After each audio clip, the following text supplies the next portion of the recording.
tebou. Áno! Do piči.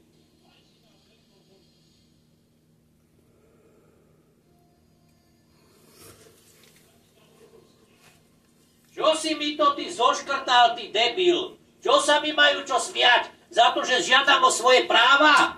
Ja poviem, že sú to idioti. Že smejú ako idioti.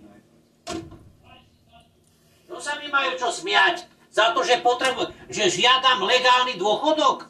Za to sa mi majú smiať? Nie, nie o to. Tak čo nie o to? To je pravda, ale tie veci, čo si tam dal, to nemá zmysel. Čo nemá zmysel? Ty debil, že to tu píšem, ako ma odrbali. Že ma poškodili, to nemá zmysel. Tak potom, keď to nemá zmysel, tak je zbytočne písať žalobu. Pretože tu sa jedná o poškodzovanie. Áno, ale tam to máš už. No tak práve preto, tak tam nenapíšem jednu vetu, že tam mám, tak prečo to tam mám? Preto to tam musím napísať. Nie, že mi to tu zoškrtáš, ja tam napíšem, že prečo mi nedávajú dôchodok, pretože sa na mňa proti mne spikli a ty mi to tu zoškrtáš do piči. Oni sa spikli? Áno! Ale vie, to tam už máš, to aj 3-krát opakuješ. Čo 3-krát opakuješ? Čo tu trepeš? Čo opakuješ 3-krát, ty? Čo tu trepeš, kokotiny?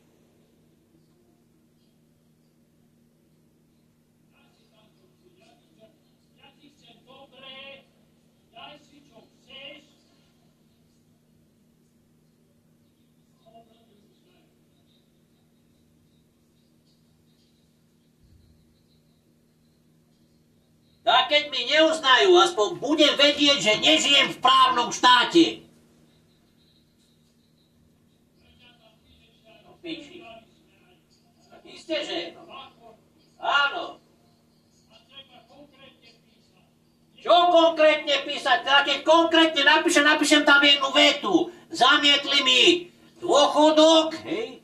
Čo je protiprávne, žiadam, aby ste mi priznali dôchodok. To je všetko.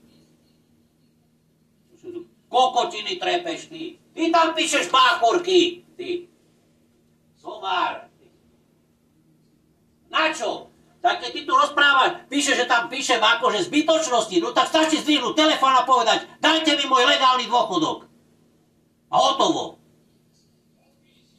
No piči, čo ma sereš tam?